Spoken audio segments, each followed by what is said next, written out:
It's showtime, folks. Enjoy the show.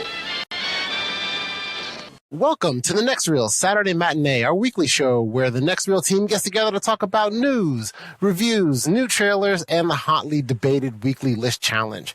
I'm Ocean, your intrepid host for the afternoon, and I am joined this week by Krissy Lenz. Hello, Krissy.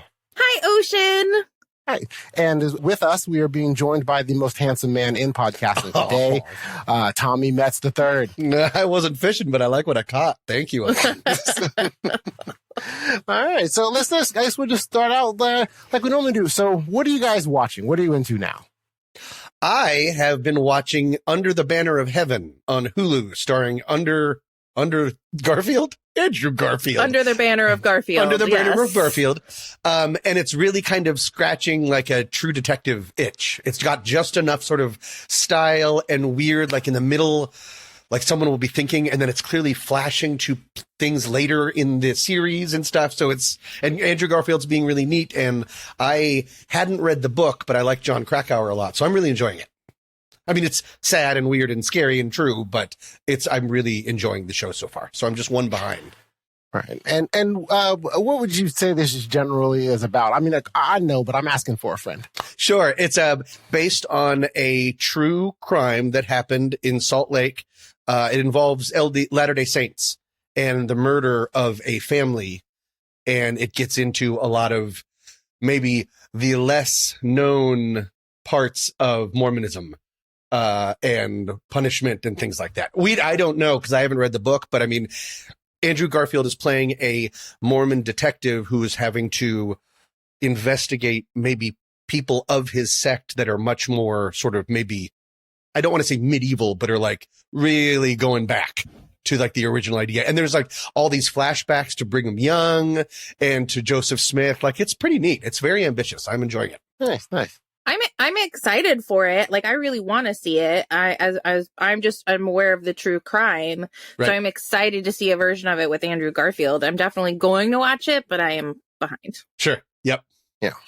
Yeah, no, I find the same thing. When I saw the trailer for it, it did look very interesting. I put it on my list, and I have been watching my list expand lately with all of the television that's coming out. So, yeah, it's interesting to get to. So what have you been into then lately, Krissy? I finished Our Flag Means Death. Oh, geez Louise, I keep forgetting about that one. That and Russian Doll. I got to make a list. Goodness, I have become like a badge wearing member of the Have You Seen Our Flag Means Death club, where I'm just like running around singing the song of the show to everyone who will listen, and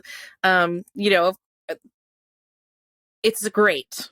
Okay. It's great. I love it. I loved everything about it. I love Taika Waititi. I love Rhys Darby. I can't say enough good things about it. It's exactly my cup of tea, which is like slightly true, a little historical, but also... Is it kind of absurdist, though, like What We Do in the Shadows? Okay, so Yes. It's that same type of feel. Mm-hmm. Great. Yeah. Great.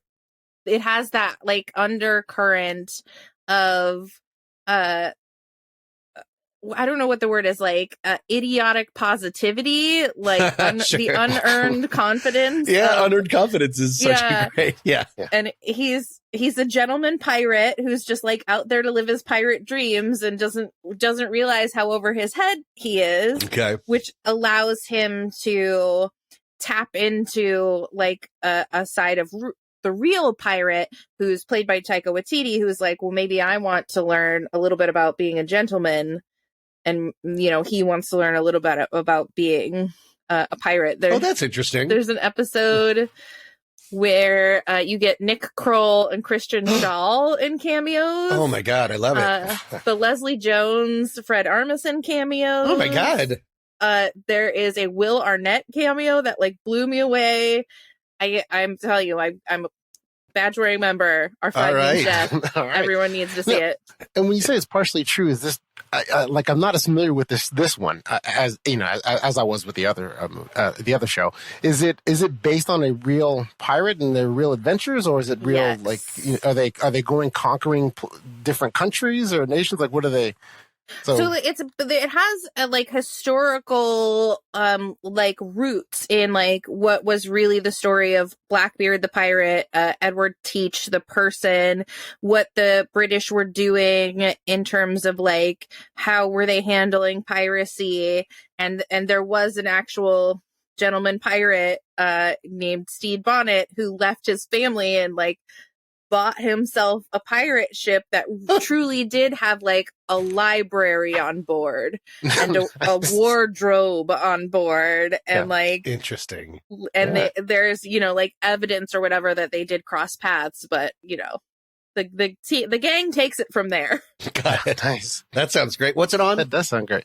It's on HBO Okay. Max. And is it over? Meaning, is it still running? It's over. It is. Okay. It's all the way out. So now's the time. Hop on. You can watch all 6, I think, episodes. It might be 8 episodes. But they're great. They will fly by. Excellent. Thank you very much. Excellent. That had completely forgotten or fallen off my list.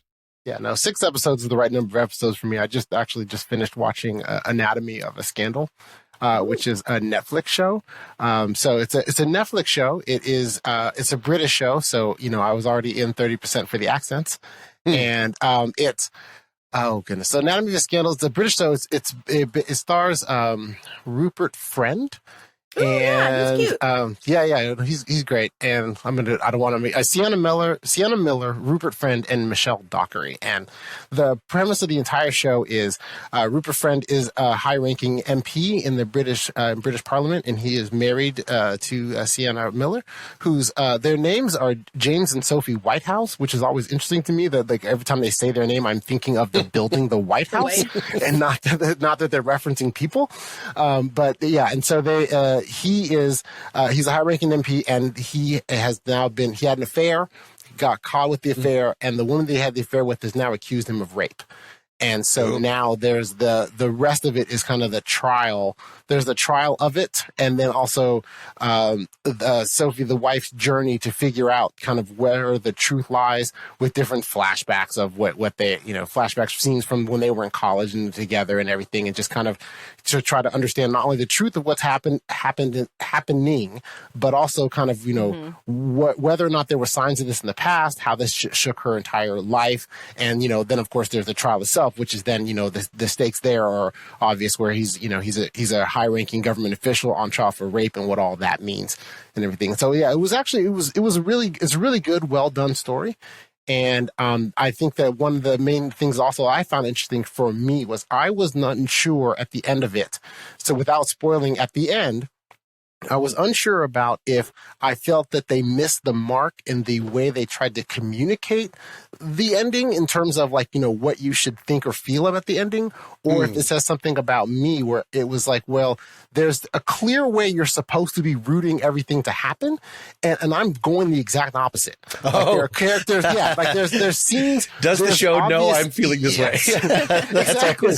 Right. Because there are obvious scenes where you're supposed to feel, you know, better or worse about a certain character. So let's say there's obviously you're supposed to feel better about this character, and I found I felt worse about him. Or like now this character is supposed to be horrible and unsympathetic, and I'm like, well, no, I find them empathetic now. And so I wasn't sure if it was the execution or just it might be saying something about me. But yeah, maybe you just found out you're a sociopath based on Anatomy of a Scandal. You're the last to know.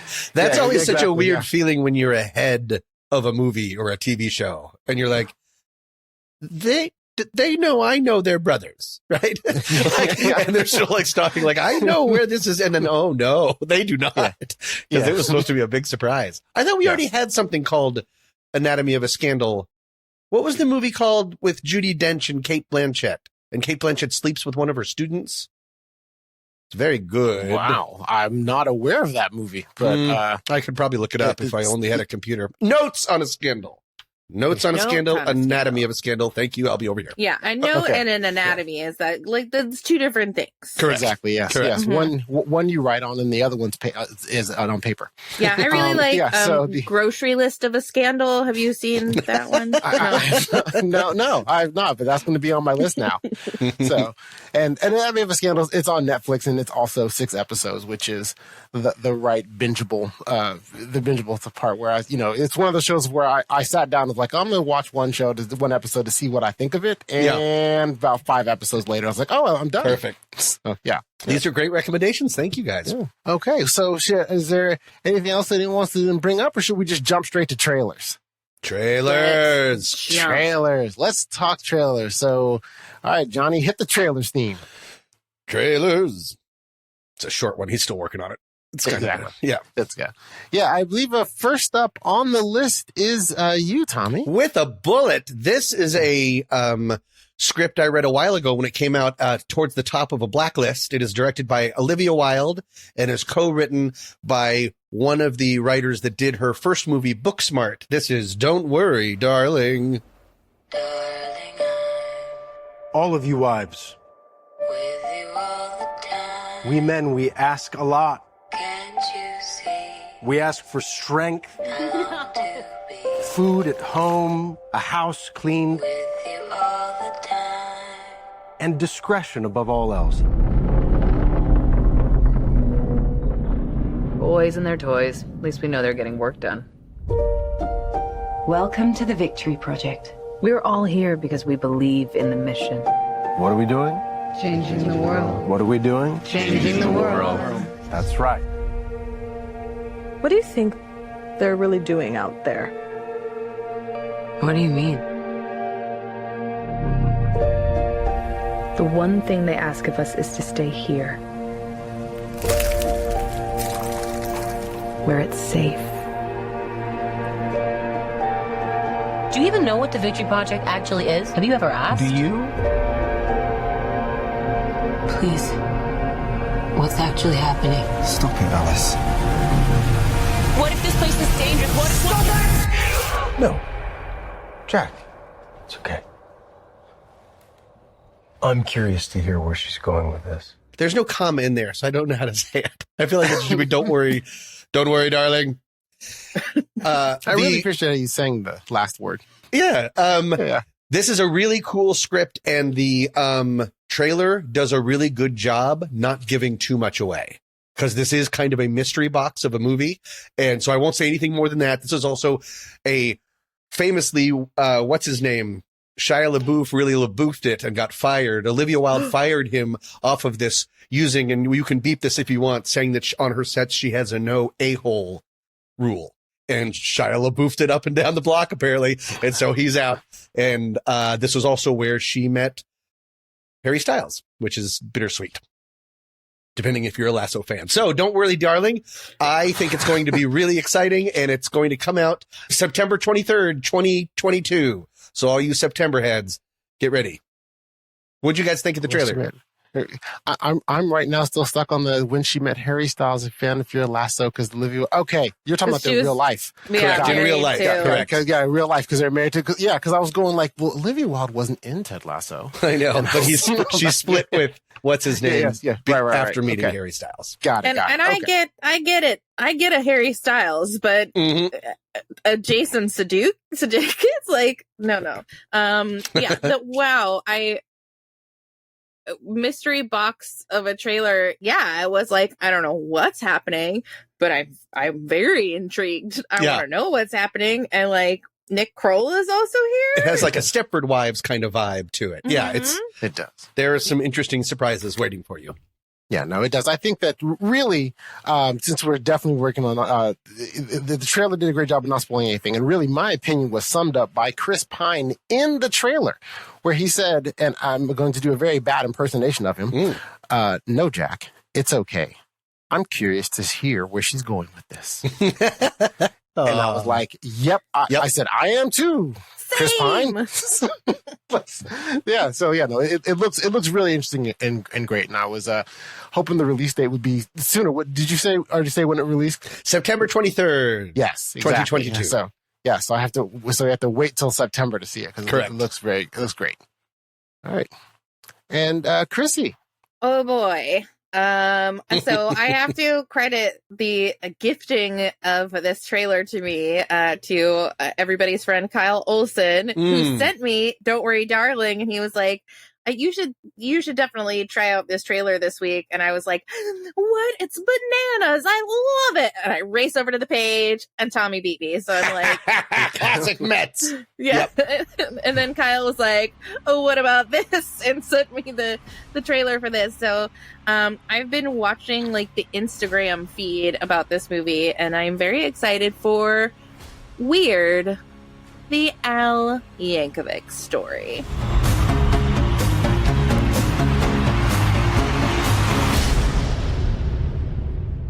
Hope you guys are ready for this.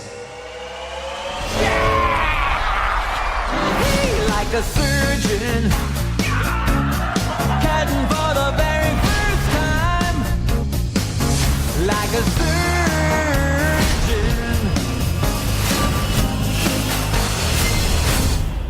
Anyone got an accordion? Like a surgeon. Hey, cutting for the very. What can I say? I'm full of surprises. I can hear your heartbeat. Such a perfect title. Weird. So I've been looking at the Instagrams on. I'm all over Weird Al's social media. Huge Weird Al fan. All right. I took my kids to Weird Al, so it would be their first concert. I was like, I'm giving you both this gift that will last you the rest of your lives. Your first concert shall be Weird Al.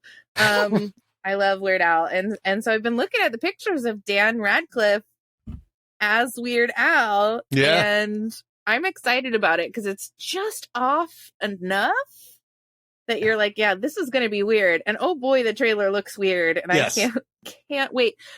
But it's on Roku. I don't even know what that means. Yeah, the Roku device was where they first came to prominence. It's just a device to do all other streaming services, and then they are trying to come up with their own streaming service, kind of like you could think of it like Hulu, but like they're trying to come up with their own now. And so that's where you're going to then see this. Although I would be shocked if it wasn't like, well, it's on Roku this week. Next week it'll be on Netflix, or something else. Yeah, I'm gonna need it to go someplace where I can find it. I don't know how to find a Roku. yeah. I think it looks great. Excited for Weird Al? I'm super excited. Yeah, I am very much. I have also, like you, been a fan of Weird Al for years. I loved him when I was a kid. I even liked some of his recent stuff. And there was, since we're talking about our kids, there was a 3-month period. I believe my children thought Weird Al Yankovic was, in fact, the greatest rapper in the world because White and Nerdy apparently was the best song ever made. Yes. And I had, and I'm sitting there going like, it's not. I mean, it's good, but let's not get crazy here. So, but yeah, no, I like him. I even like some of his newer stuff when he started going a little bit more original, where he was just doing things where it was instead of parodying a specific song, he was going things thematic, and I thought that really showed a lot of his definite the musical chops he has, because I think too many people kind of want to hate on Weird Al because of what he was doing, but it's like, no, there's a lot of talent and skill that goes into this. There's an enormous amount of musicianship. Exactly. Yeah. A huge amount of everything he does. And it's kind of one of those things where, I say, like, look, if anybody could do this, everybody would, but he's really great at what he does. And the trailer looked off the wall and offbeat. And honestly, I was kind of there when Radcliffe says, like, I need an accordion, and like 3 accordions pop up, and I was like, okay, this movie's gonna work for me. I'm hoping it kind of leans that way, like it really just plays with the parody of stuff and doesn't try to be like a real biopic. Yes, I don't see how it could. Like, I don't see how Weird Al could make a movie about himself and have it be like a regular movie. Like, I love UHF. It's one of my favorites. It's completely over. It's so far over the top that it comes back to the bottom and then goes back to being over the top again. It's like a double over the swing set. And yeah, there's a moment where like Dan Radcliffe goes like stomping through like the concert and like sprays like whiskey or something out of his mouth. Yeah. And I was like, what's that gonna be? Yeah. I don't know, but I can't wait to find out. Yeah, and interestingly enough, when you said that, I have such an oddly wholesome view of Weird Al Yankovic that when I saw that scene, I thought, oh no, he just spit water. He was like doing Well, like a Dean, that's- like doing a Dean that's gotta Martin be where a Dean Martin's drinking fantasy apple juice all the time, but sequence, like yeah. looks like it's whiskey. He's just spitting water. There's not anything in there.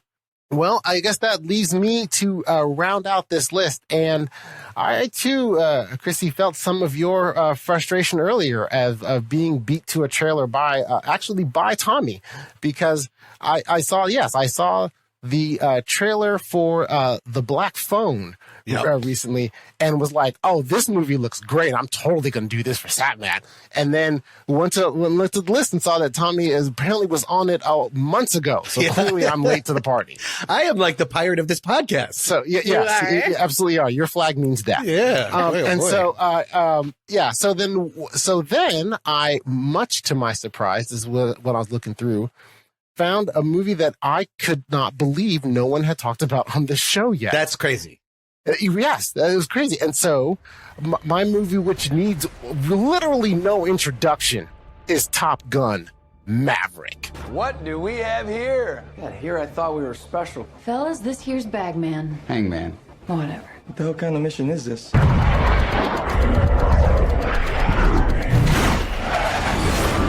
Everyone here is the best there is. Who the hell are they going to get to teach us?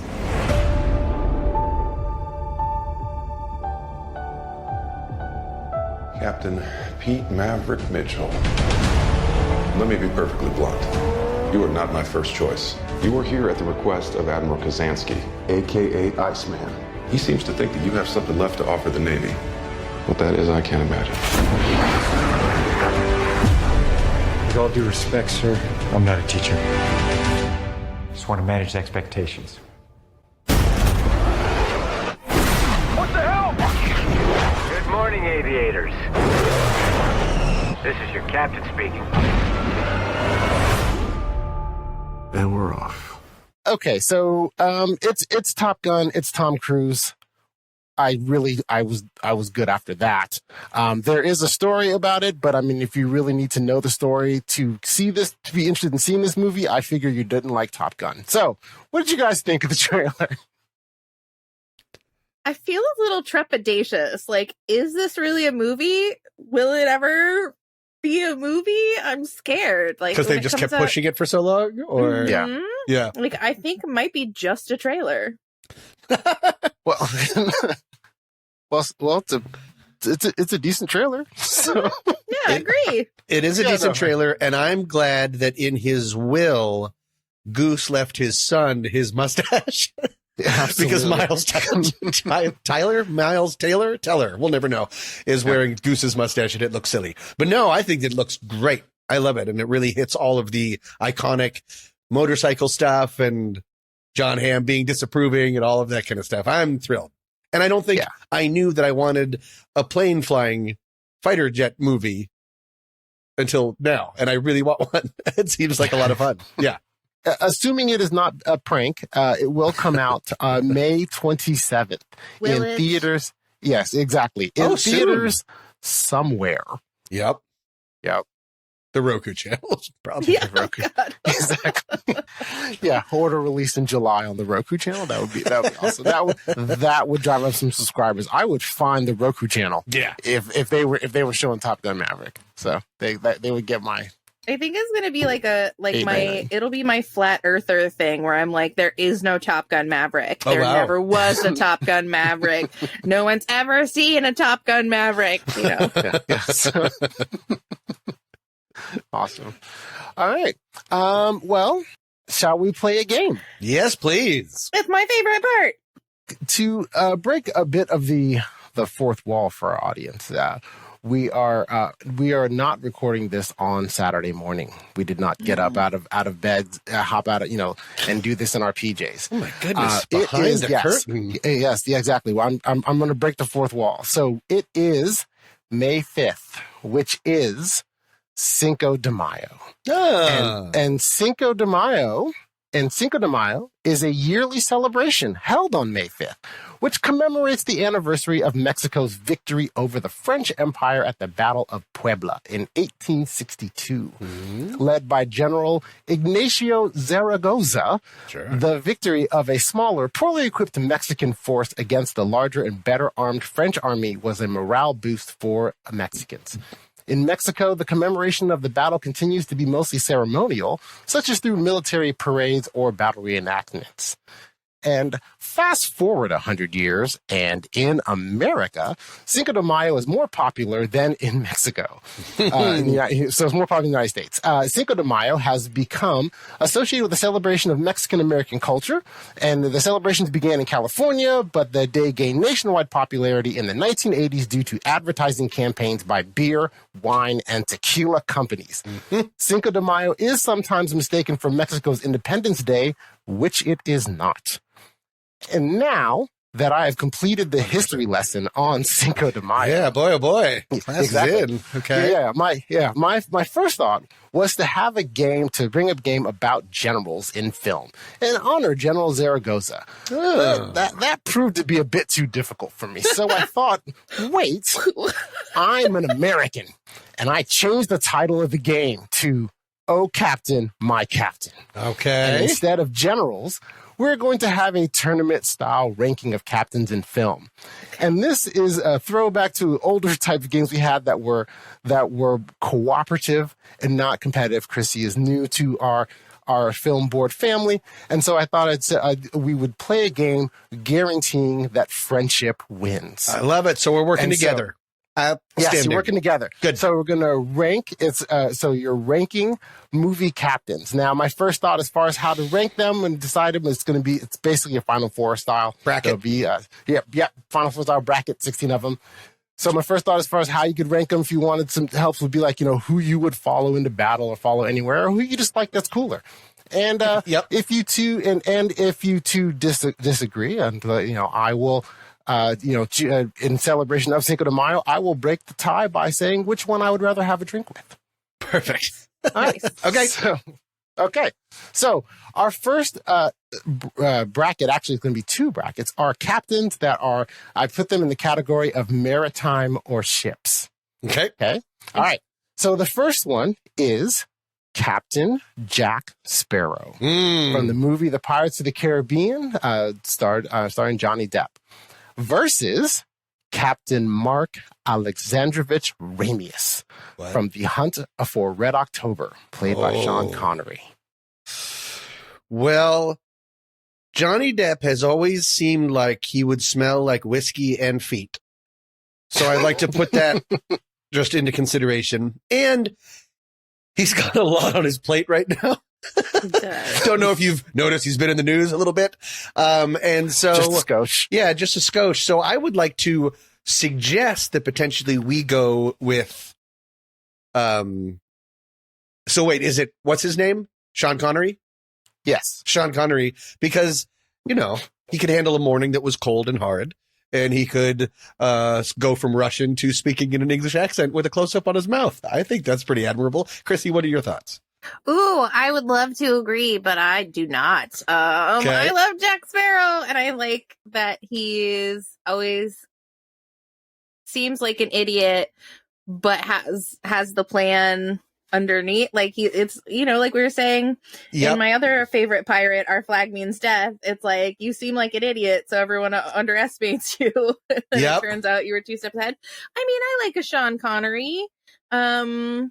I guess Russia's also in the news. I don't know if you've noticed. Yeah, I'm starting to lean away from following a Russian submarine captain just because I don't want to be a jerk all my life. To be fair, he is Lithuanian. Really? Not Russian. Yes. Yes, he's Lithuanian, not Russian. Yes. Oh, all right. Good to know. Well, you're right. You've talked me into, I think, certainly Jack Sparrow would be much more fun. Yes. And the fact that you pointed out that in addition to be fun, he also gets the job done. I go with Krissy, and I'd say we vote Captain Jack Sparrow. Jack Sparrow? For the win. Yes, I agree. Okay.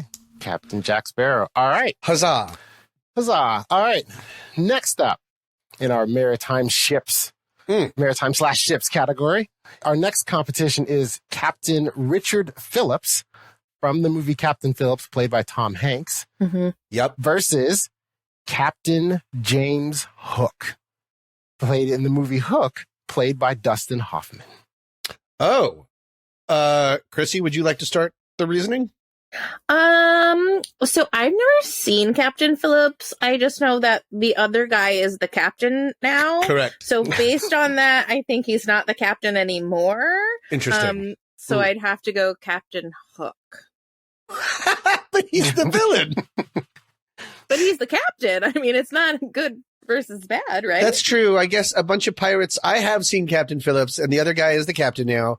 But then they escape in an orange boat. Yeah, interesting. If we're just going straight up captains, other than his paralyzing fear of alligators, Captain Hook does. He also looks the most captainy compared to Tommy Hanks. So yeah, I'll agree. I'll agree. And with that, huzzah. Captain Hook for the win. Yes. Or at least that round. All right. Our next set of captains are Captain Ron Rico from the movie Captain Ron, played by Kurt Russell. Uh-oh. Versus Captain Jean-Luc Picard, from any number of Star Trek movies, played by Patrick Stewart. I have never seen Captain Ron, but I feel like I don't need to have seen Captain Ron to pick John Patrick Stewart, whatever his name is. Krissy, are we in agreement? I don't even know his name. Yeah, I mean, I feel like I would love to, if it was Captain Ron versus Captain Jack Sparrow, I would really struggle. Oh, that'd be a brain buster? Okay. I love Kurt Russell and everything. Captain Ron is a hilarious movie. Really? And I think it holds up. Like, I think it holds up. I'm not 100% on that, but I think it's still pretty good. But you can't pick anyone over Jean-Luc Picard. I mean, that's what I'm thinking. Right. How's that gonna?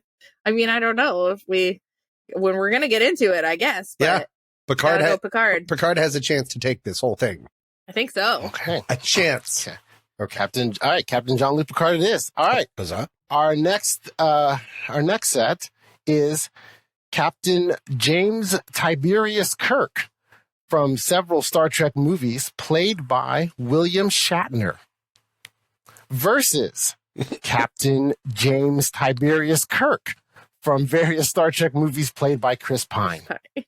Oh, who's your captain? Who is your Captain Kirk?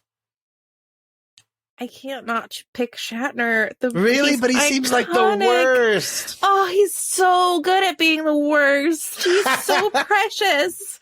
I love him. God, yep. Yeah, I'm fine with that. I guess if we're just going with legends, Chris Pine doesn't. Yeah, he does a fine job, but he's just pining it up there. Shatner started an entire breed of acting. Known as terrible. Known as terrible. It's kind of like method. Okay. All right. All right. The captain. Okay. So Shatner moves on. All right. So then this next set are people that you would not think of as captains right away. Mm-hmm. All right. So the first one is Captain Clarence Over from the movie Airplane. Played by Peter Graves. Ooh, love it. And versus Captain Spaulding from the movie House of a Thousand Corpses, played by Sid Haig. I've already sort of weighed in on House of a Thousand Corpses. Sid Haig is pretty incredible in it, but I grew up with such a deep love of Airplane and Police Squad and Naked Gun and stuff like that. And I was laughing at the joke. Have you ever been to like a Gladiator movie way before I even knew what it was or what it meant? So my personal vote is the Airplane one, but Krissy, I am open for thoughts. Yeah, no, I'm with you. Okay. Mm-hmm. All right. I would not want to spend a moment with Captain Spaulding. No. But I would want to go on his murder ride. That kind of looked fun. Okay, go ahead. Okay. Okay. The next set of captains that you would not think of them as captains right away are Steve Rogers, who is Captain America, played by Chris Evans, versus Carol Avenger Danvers, Captain Marvel, I think we're gonna have a fight. Are we gonna have a fight? Played by I don't Brie know. Larson. Well, I don't think we're going to have a fight because I think they're both pretty even. What do you think? Do you have a strong opinions one way? Yes. One of them has my favorite line reading in all the movies. What is it? Hey there, Peter Parker. Got something for me? When she's looking down at him. I always find that I like that line a lot. I think it's cool. Yeah. I'm for Captain Danvers. That's always. Marvel? Yeah. Okay. Captain Marvel. Yeah, because she's clearly the more powerful. She does represent a slight problem in that the Superman problem where she's too powerful. So they keep having to come up with reasons for her to go away. She's not here. She's someone called. She's on the phone. Yeah. She's always like, oh, I was saving all the other planets. And you're like, well, okay, but maybe stop here first. But no, but that is a vote for her, not against her. So yes, I'm happy with that. And I do love Brie Larson. And I also love Steve Rogers, but absolutely Brie Larson. Okay. All right. The next set are our last bracket is the war bracket. And these are captains in various states of war. So the first set is Captain John H. Miller from the movie Saving Private Ryan, played by Tom Hanks. Second Hanks. Versus Captain Benjamin Willard from the movie Apocalypse Now, played by Martin Sheen. Oh, well. Huh. That's a good one. They're all good ones, but this one is an extra good one. Martin Sheen starts the movie having a heart attack and going insane. Who was the other one? I already forgot. Oh, Saving Private Ryan. Saving Private Ryan. I think I'm leaning towards Saving Private Ryan only because the adversity is so much higher overall than Heart of Darkness. I'm sorry, than Apocalypse Now, it seems like. And so he really earns his valor maybe a little bit more. But also his mission was kind of dumber. I don't know. What do you think, Krissy? I'm not sure. This is a tough one. No, I think I'm with you. I agree it is a tough one. I'm kind of with you though, like just that I'm thinking of that part where like they're all fighting and Tom Sizemore is about to like shoot the guy for walking away and he's like, I'm a teacher. And you're just like, he's a teacher. I think I have to go with Tom Hanks. All right. I think huzzah. All right. Tom gets in there. He's our captain. Tom Hanks. All right. Captain. All right. And the final for a few older wars, Captain Benjamin Martin from the movie The Patriot, played by Mel Gibson. Ooh. Versus Captain Nathan Algren from the movie The Last Samurai, played by Tom Cruise. Glory in Japan. Let's see. Because I used to work for Marshall Herskovitz and Ed Zwick. That was my first job in Hollywood.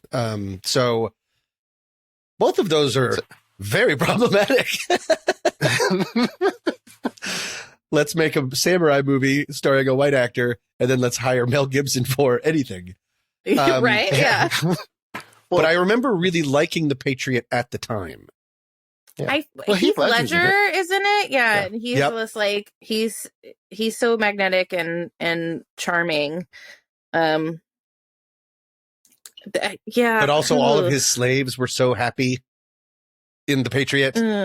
It's not great. Remember, did he have slaves in The Patriot? Mm-hmm.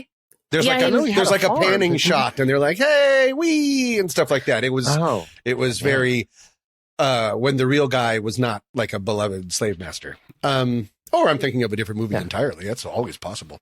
I just don't remember him having slaves.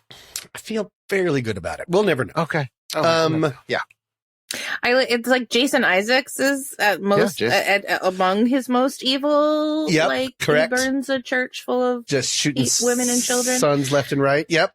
But then I don't want to vote for I like as a movie. I like The Last Samurai better. I feel like definitely less problematic between the two. I say we go with Last Samurai. Yeah. Yes. Okay. I say we go with Last Samurai.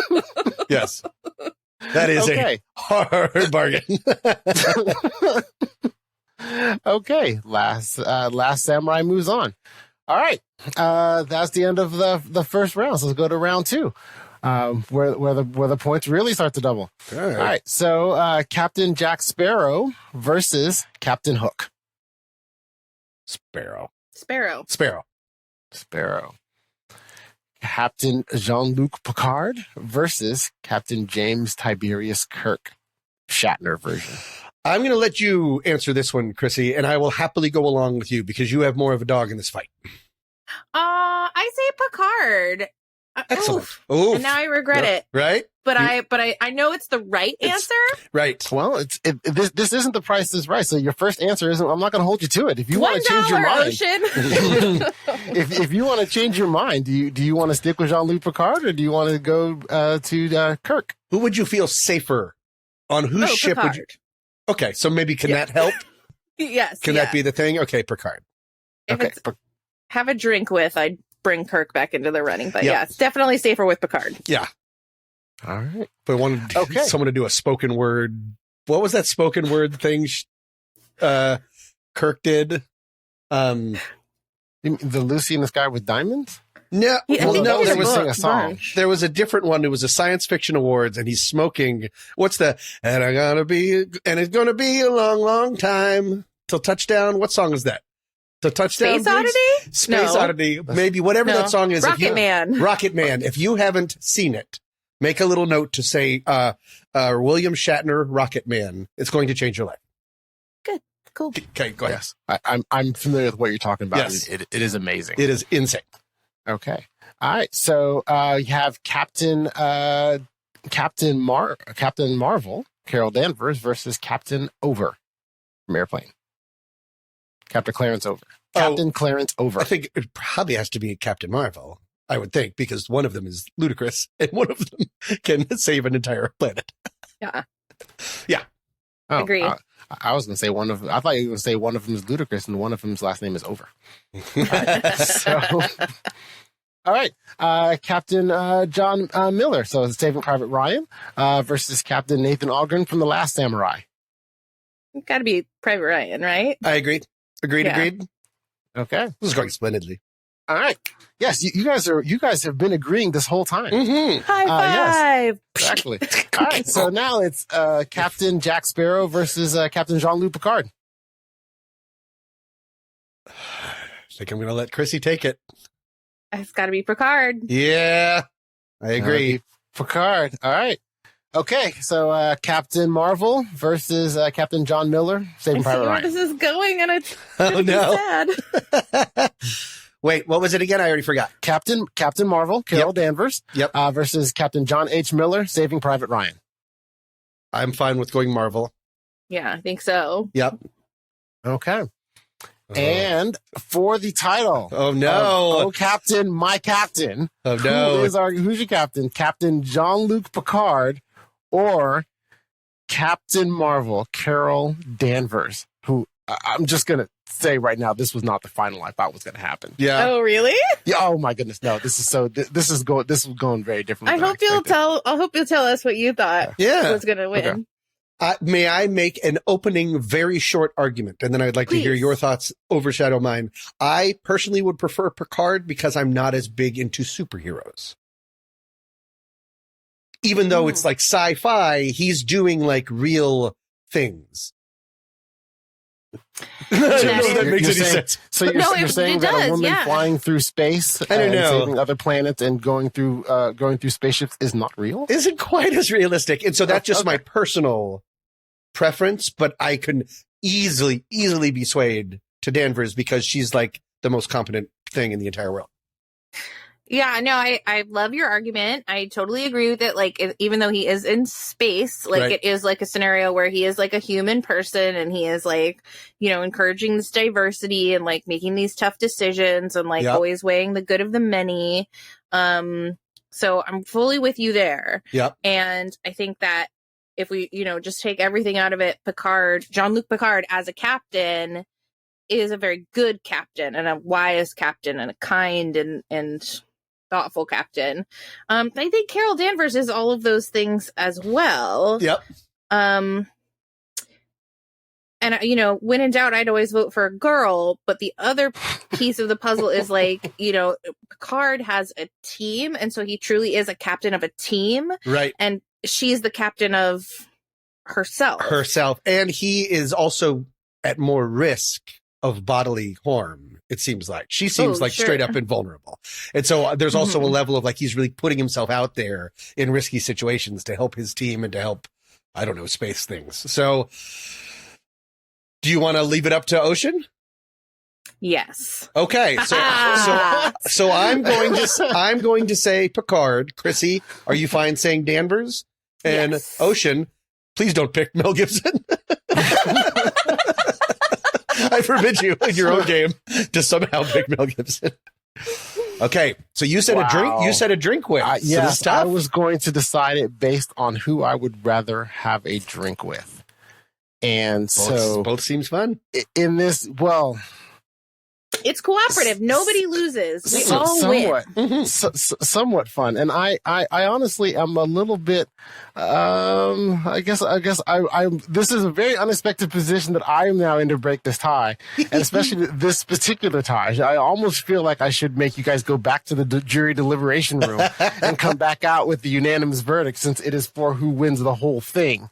But as far as who I would rather have a drink with, well, okay, so, Jean-Luc does not strike me as much of a drinker, and Carol Danvers definitely does in the early parts of her early years. Oh. I find now that just, you know, given that I'm not as young as I used to be, which is, you know, an affliction I hear for all of us have, is that none of us are as young as we used to be. I find that I would like to have a very interesting, rousing conversation with someone who is going to be infinitely smarter than me. So I would rather have a drink with Jean-Luc Picard. I think that is honorable. I'll allow it, but watch yourself, counselor. Huzzah! Huzzah! We did it! Excellent ranking, excellent bracket. Thank you very much, Ocean. Awesome. Yes, thank you. That was delightful. Yeah, thank you for playing. And this is the game where friendship wins. But who did you think was going to win? Oh yeah, what did you think it was going to come down to? Good question. You know what? I will, since we are saving some things for outside of the regular show. Oh, that's right, for the member bonus. I will say yes for the member bonus. I will say then. Great, perfect thought. All right. Okay, so if you're not yet a member but would like to become one, just head over to thenextreel.com/membership. The most it'll cost you is $5 a month. Members get access to live streams as we record, early access to shows in your very own personal podcast feed, access to super secret member channels in Discord, member bonus episodes, and stickers. That would hurt. And if you're wondering what movies The Next Reel is going to be talking about in the coming weeks and months, you can visit our HQ page on Letterboxd, where you'll find a list of all the movies in the 2022 season. And while you're there, Letterboxd is offering a discount to anyone listening to The Next Reel. Just use the code NEXTREEL, all caps, make sure you shout while you type it, at checkout, and you can upgrade your Letterboxd account to Pro or Patron with a 20% off discount. This discount also works for renewals. What? Because we love you. Oh my goodness. And speaking of us loving you, we are now going to go to the Rob Cabasco Memorial List Challenge, where this week, the hosts from last week, who I hope are sitting on thumbtacks now in agonizing pain, gave us the list weirdest love scenes. Did you take this? Sorry, point of order. Did you take this to mean sex scenes?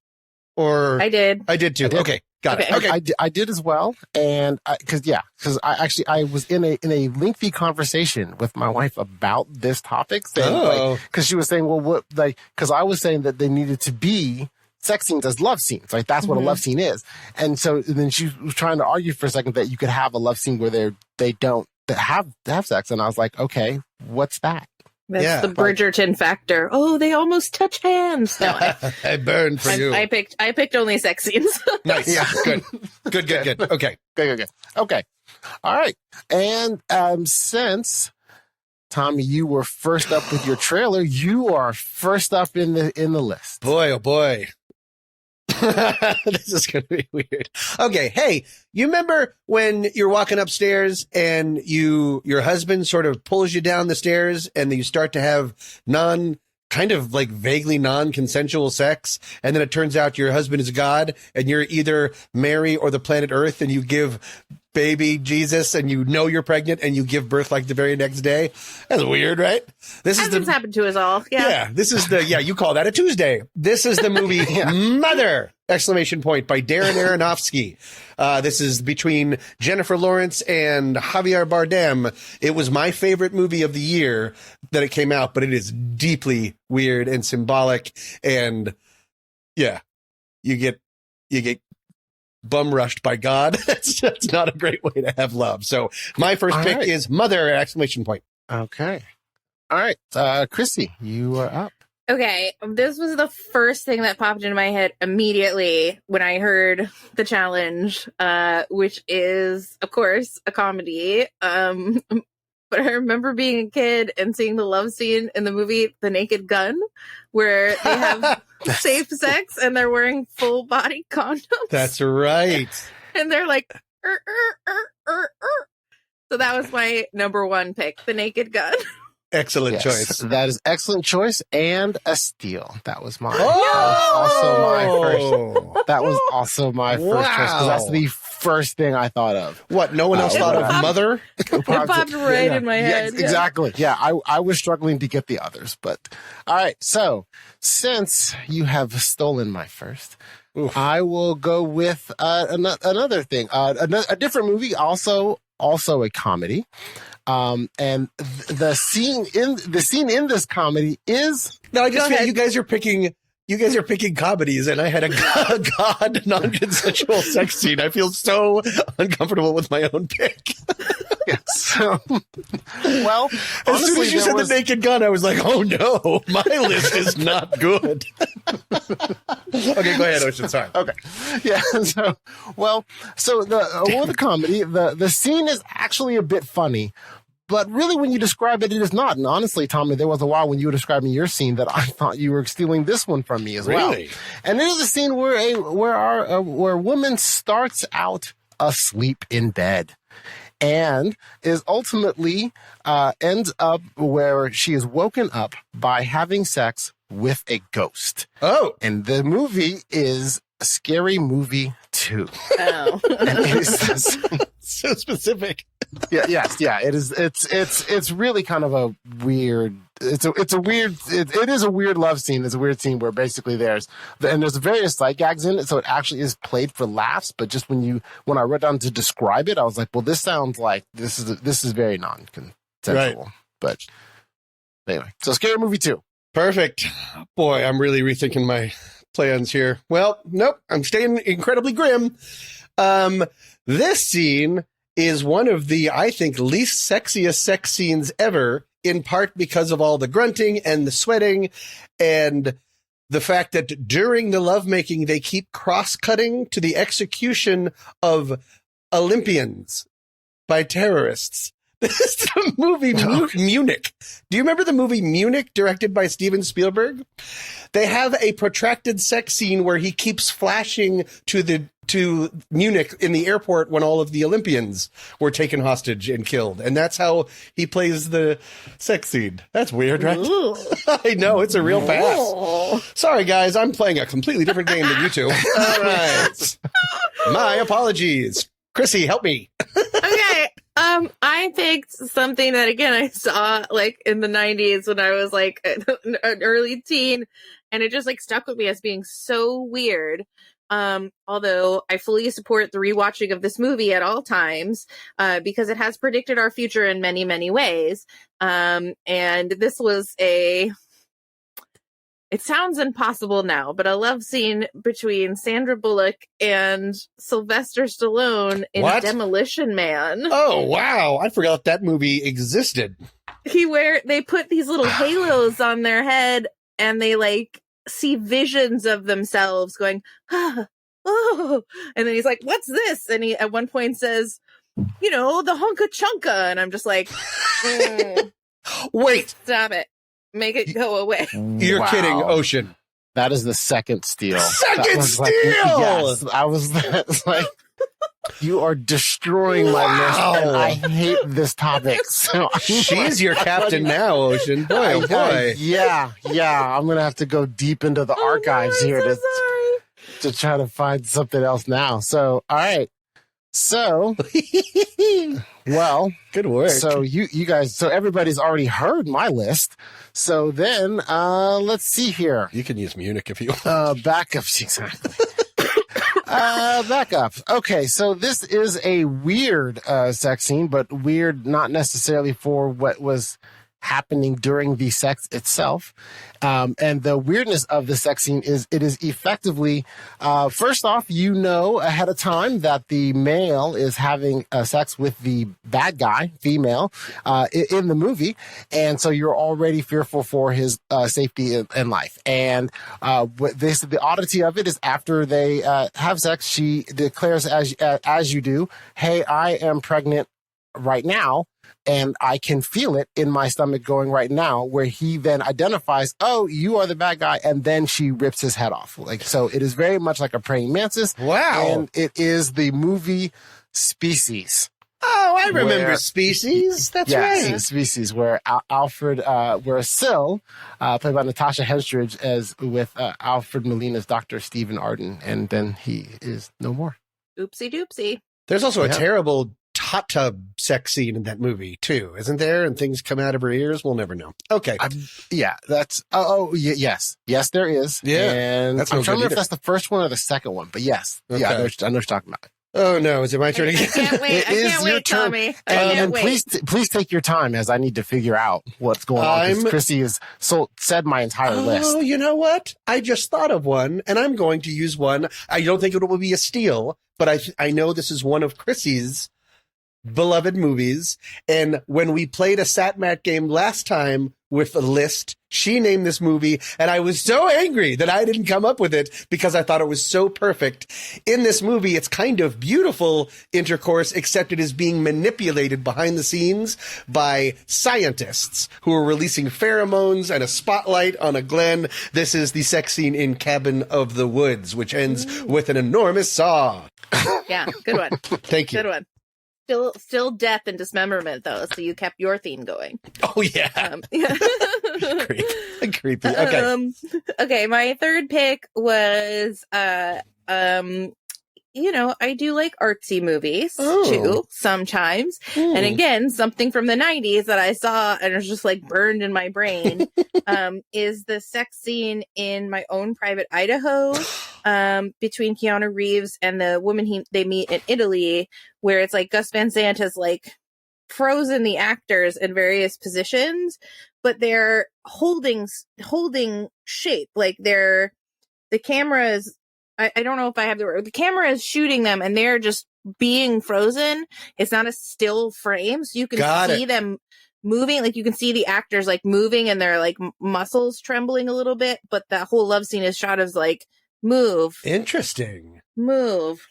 I don't remember that. It's a lot. That's a lot. That sounds like a lot. Okay. Ocean. Was that a steal too, Ocean? Is that where you went to after? No, that was not. My third movie, thank you, Krissy, is basically the oddity of the scene is about Gary and Lisa, who are in the movie. They are special agents. They are part of a team of special agents, and they go around doing special agent stuff, not to wreck the movie. And the scene that they have together is a little odd, but really just is beautiful. It's a beautiful joining of two characters in the movie together to make wonderful, sweet love. And in the movie, They are puppets. And the movie is Team America World Police. Oh, Yeah. good one. Good pull. Good pull. Yeah. Very good pull. You did it. We did it. Yay! We did it. Yay. Sorry about mine. Sorry to bum everybody out. Okay. Well, yes, thank you for joining me through that wonderful list that they dropped upon us. So now we get to decide. Oh, right. We got to do this quick. What list we are going to drop upon. Let me see who it is. It is going to be hosted by Ray Delancey, Kyle Olsen, and the eponymous Rob Cabasco. We talked about mystery box movies. We talked about parodies like Weird Al Yankovic. We talked about American all over itself in Maverick. Yes. Things that accidentally bum you out. Nice. I like the idea of a mystery box movie. That could be many things. Well, we could do one where they where people need to, I guess, make admissions that I made earlier today. So I'm going to make it about me, which is movies where you either rooted for the bad guy or the unhappy ending. Ooh. Oh, I love that. I love that. I like rooting for the bad guy a lot. So I don't know if that's been done though, but as long as it hasn't been done. Or rooting for the unhappy ending. I'll put both in, and then they could, if one has been done, the other one. Right. Well, yeah, I was actually thinking of them as a thing. You're rooting for the bad guy or the unhappy ending because there's not every movie has a bad guy, but you may be rooting for them to not get together at the end. Got it. Okay, yeah. I have entered it in. That's a great choice. Good work. Yay. Okay. Yay. All right. Well, thank you everyone for thank you for tuning in, everyone. And so before we leave, Krissy, what is coming up next for you in your podcasting world? We just recorded an episode talking about the movie War Games with Matthew Fox, the Epic Panda. So excited about that one coming soon. Excellent. Great. Excellent. And Tommy, what's up next for you? All three of us are going to be recording about Mystery Man and the Universe of Madness. Strange. What's it? I think I got the title right. Yeah, Dr. Madness Man. That's exactly what it is. Yep. Yes. Nailed it. Yeah, as Tommy mentioned, that's exactly what we're going to do, a film board. We are doing a film board it's going to be for Doctor Strange the Multiverse of Madness, and depending upon your perspective, it's happening now or it's already happened. Oh my goodness. Hasn't it? Yes. Interesting. Perfect. Well, it's great. Well, thank you guys for doing the show. It's been fantastic doing this with you and talking to you about movies, and everybody have a great week. Yep. See ya. Bye. I don't like how I said bye. Let's do the whole thing over again.